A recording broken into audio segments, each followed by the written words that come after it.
الحمد لله الذي أمرنا بالاعتصام بحبل الله. أشهد أن لا إله إلا الله وحده لا شريك له، وأشهد أن محمدا عبده ورسوله لا نبي بعده. اللهم صل وسلم على محمد وعلى آله وصحبه ومن تبع هداه، أما بعد. فيا عباد الله، أوصي نفسي وإياكم بتقوى الله وطاعته، فقد فاز المتقون، حيث قال الله تعالى في كتابه الكريم: أعوذ بالله من الشيطان الرجيم.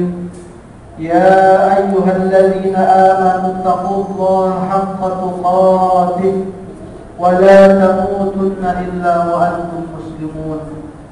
Hadirin jamaah Jumat rahimakumullah, dalam kesempatan yang mulia ini khatib mengingatkan kepada diri pribadi maupun kepada hadirin sekalian untuk senantiasa menjaga dan merawat iman dan ketakwaan kita kepada Allah Subhanahu wa taala.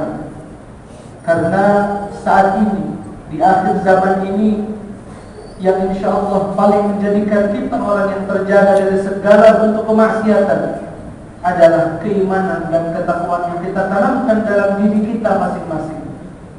Karena kesempatan untuk melakukan kemaksiatan semakin luas, kesempatan untuk membuat kita jauh dari Allah semakin banyak. Namun insyaallah dengan terjaganya iman, dengan dirawatnya takwa di dalam diri kita dan hati kita, kita termasuk orang-orang yang akan terjaga dari segala bentuk kemaksiatan tadi. Hadirin rahimakumullah, akhir-akhir ini beberapa di antara kita atau mungkin banyak di antara kita yang mendengar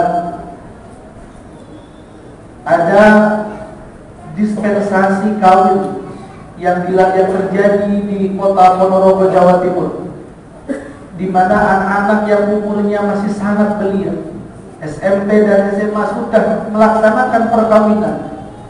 170 anak meminta dispensasi nikah dan mayoritas di antara mereka melakukan itu karena hamil di luar nikah. Bahkan ketika akan Kemendak diwawancara tentang hal ini, dia mengatakan dengan tegas bahwa ini angka kecil dibanding kota-kota lain di Jawa Timur. Dan tadi saya mencoba mencari beberapa data dan informasi. WHO menemukan fakta data di Indonesia bahwa 33% remaja di Indonesia sudah pernah melakukan zina. Sebuah penelitian yang dilakukan oleh Kemenkes, Kementerian Kesehatan Republik Indonesia, menemukan bahwa 58% di antara remaja berusia 18 sampai 21 tahun itu pernah melakukan penetrasi zina. Kemenkes juga menemukan dari 2,3 juta kasus aborsi yang terjadi setiap tahun, 30%-nya dilakukan oleh para remaja. Dinas Pendidikan Kota Bandung mengungkap data hasil survei tentang pergaulan bebas, bahwa remaja di bawah umur 14 tahun ditemukan 56% mengaku sudah pernah melakukan hubungan seksual. Data-data ini sungguh mencengangkan bagi kita semua, bahwa ternyata pergaulan bebas, perzinahan di kalangan anak muda, generasi penerus bangsa Indonesia ini sudah demikian mengkhawatirkan. Karenanya kita sebagai orang tua, sebagai tokoh agama, tokoh masyarakat, tokoh pemerintahan harus punya kata yang sama untuk menjaga generasi bangsa kita dari bahaya zina ini. Ada sekian banyak peringatan yang ditemukan di dalam Al-Quran maupun hadis tentang bahaya perzinahan. Al-Isra 32, wala taqrabuz zina innahu kana fahishatan wa sa'a sabila. Di Al-Quran tidak ada larangan secara langsung tentang zina, saking bahayanya zina. Al-Isra 32 mengatakan wala taqrabuz zina, jangan sekali-kali kamu mendekati zina. Jadi jangankan zina, hal-hal yang membuat kita mendekati kepada zina saja Al-Quran sudah memberikan peringatan keras. Kenapa? Karena zina ini haruslah merupakan puncak dari sebuah kemaksiatan. Karenanya hadis riwayat Imam Bukhari, Rasul mengatakan la yazni az-zani aina yazni wa huwa mu'min. Tidak ada satu orang pun yang melakukan zina ketika dia berzina dalam keadaan sempurna imannya. Jadi orang yang berani melakukan zina berarti pada saat itu dia sedang kehilangan keimanannya. Sudah tidak layak dikatakan dia sebagai orang yang beriman.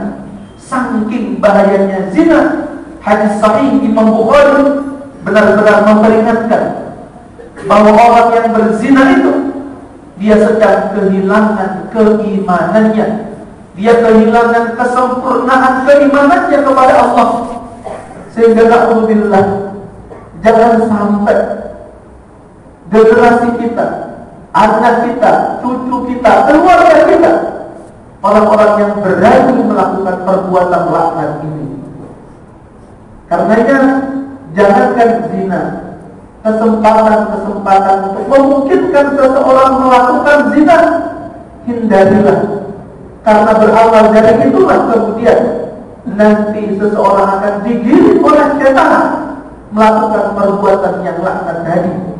Karenanya hadis riwayat Imam Tirmidzi mengingatkan kita, la yaqwanna rajulun bimra'atin illa kana khaliquhuma asy-syaitan. Tidaklah seseorang melakukan perbuatan berduaan dengan orang yang bukan mahram, satu ruangan dengan orang yang bukan mahram, di mobil dengan orang yang bukan mahram, hanya berduaan melakukan perbuatan dengan seorang perempuan, melainkan yang ketiganya adalah setan.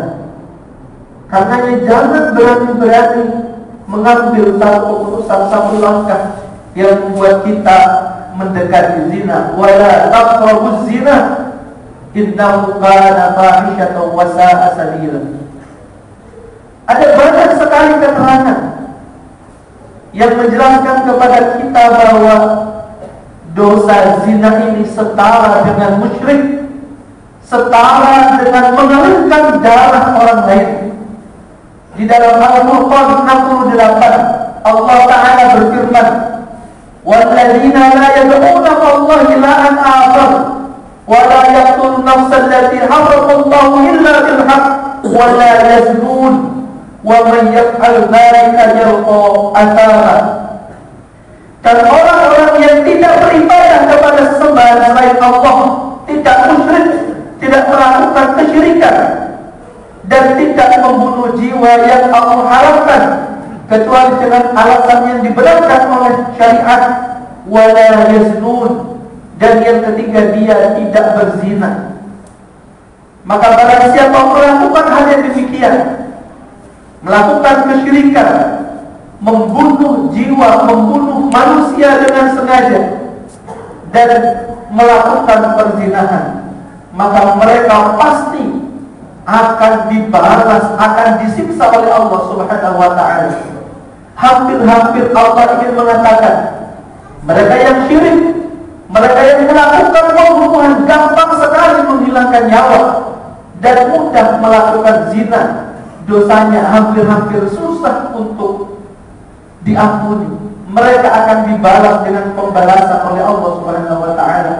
Ini menjadi peringatan bagi kita betapa dosa zina setara dengan dosa syirik dan besarnya dosa membunuh orang lain. Di dalam Al-Quran ada orang-orang yang diberikan kemuliaan dengan keberuntungan di dalam kehidupan. Al-Mu'minun mengatakan, qad aflahal mu'minun. Betapa beruntungnya orang-orang yang beriman. Alladzina hum fi salatihim khashi'un, yaitu orang yang melaksanakan salat dengan khusyuk. Salat dia jadikan sebagai sarana untuk membangun kecerdasan spiritual dengan Allah. Baginya salat adalah connecting dengan Allah. Salat dia lakukan sebagai cara untuk membangun hatinya benar-benar dekat dengan Allah. Dilakukan dengan khusyuk, dipersiapkan dengan baik. Setiap bacaan yang dia baca, dia maknai dengan jelas. Setiap rukun yang dia lakukan di dalam salat dilakukan dengan tumakninah. Maka dia termasuk orang yang beruntung. Walladzina hum 'anil lagwi mu'ridun, dan orang-orang yang menjauhkan dirinya dari perbuatan-perbuatan yang tidak berguna.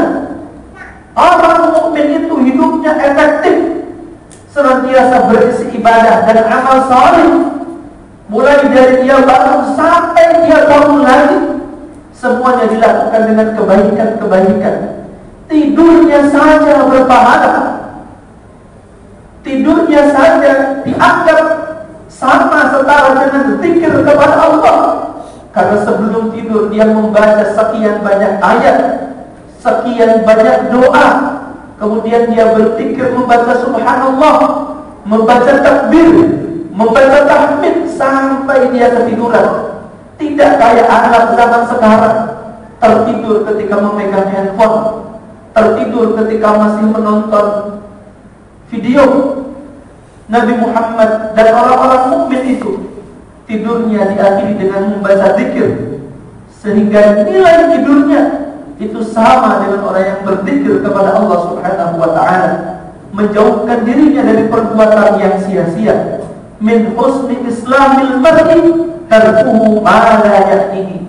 Termasuk dianggap baik Islamnya seseorang adalah ketika dia meninggalkan sesuatu yang tidak ada manfaatnya.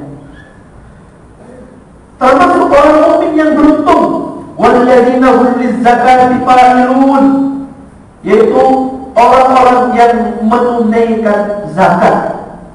Karena banyak orang yang punya penghasilan sudah termasuk orang yang wajib melaksanakan zakat, tapi dia eman-eman tidak mau mengeluarkan zakat, maka dia keluar dari orang-orang mukmin yang beruntung.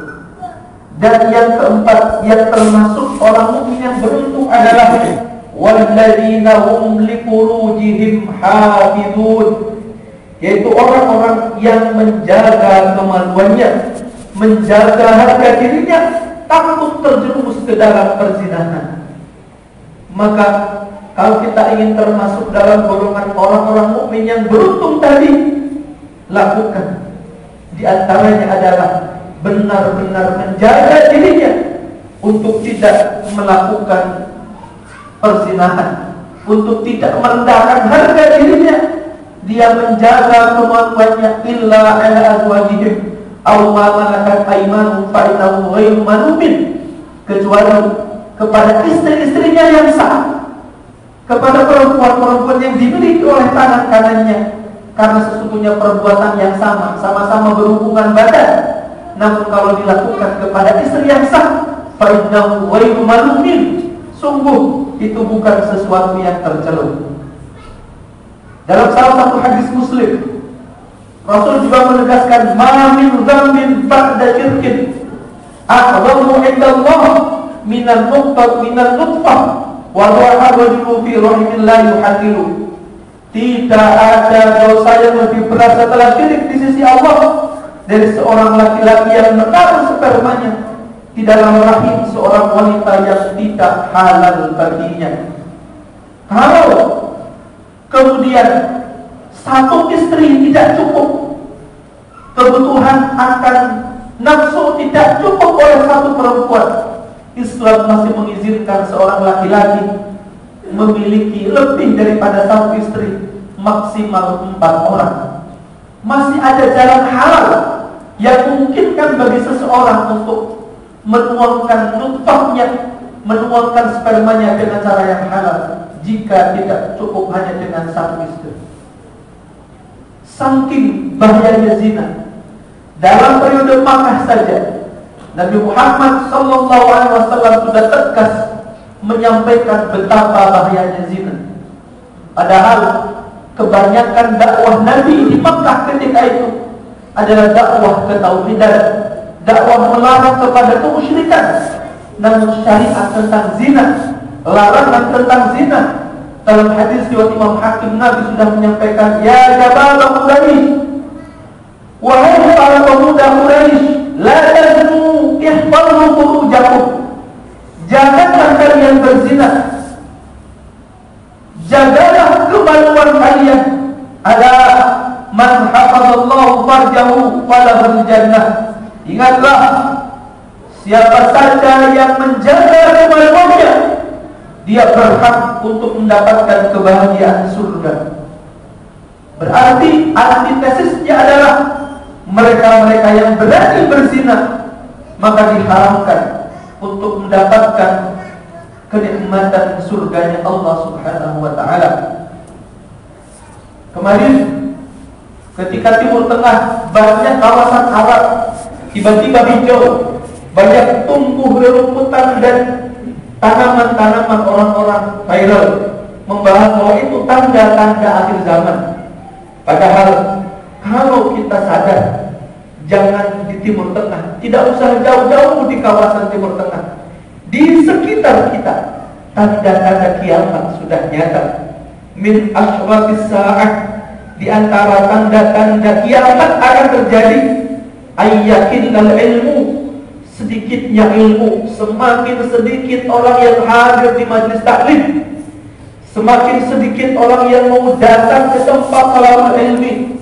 Wa yadhharu al-jahlu, tersebarnya kebodohan. Semakin banyak orang yang tidak mengerti agama. Wa yadhharu az-zina, merebaknya perzinahan. Wa taqturu an-nisa, semakin banyaknya jumlah perempuan. Wa yaqillah ar-rijal, semakin sedikitnya jumlah laki-laki. Hatta yakuna li khamsina imra'atan al-qayyimu al-wahid, sampai salah satu seorang pria bisa menikahi 50 wanita karena kejahilan orang itu terhadap ilmu agama. Hadis riwayat Imam Bukhari yang jelas hadis ini merupakan hadis yang sahih. Dan juga dikuatkan dalam hadis riwayat Abu Ya'la Al-Haythami mengatakan bahwa para perawi hadis ini sahih. Dalam kitab Majmu' Zawaid juz 7 halaman 331, wallazi nafsi biyadih, demi zat yang jiwaku berada di dalam kuasanya, la taqna hadhihi ummah hatta yaquma ar-rajulu ila al-mar'ati fayaqtashuha fi at-tariq fayakuna khiyaruhum yawma idin yaqul law ra'aita wa ra'a hadha al-haqid. Tidak akan hancur umat ini, kata Nabi, hingga seorang pria mendatangi seorang wanita, lalu secara terang-terangan dia menggaulinya di jalan-jalan. Orang yang paling banyak di antara mereka di saat itu berkata, seandainya engkau menutupinya di belakang tembok ini. Dia sudah tidak berani melarang seseorang melakukan zina. Dia hanya berani mengatakan, mbok yo jangan di jalan, mbok yo tidak di tempat orang yang dilihat orang. Saking hampir semua orang sudah banyak sekali yang melakukan perzinahan, na'udzubillah. Semoga yang seperti ini tidak hadir di Indonesia. Biarkan mungkin di Eropa, di Amerika sana sudah ada yang berani melakukan ini.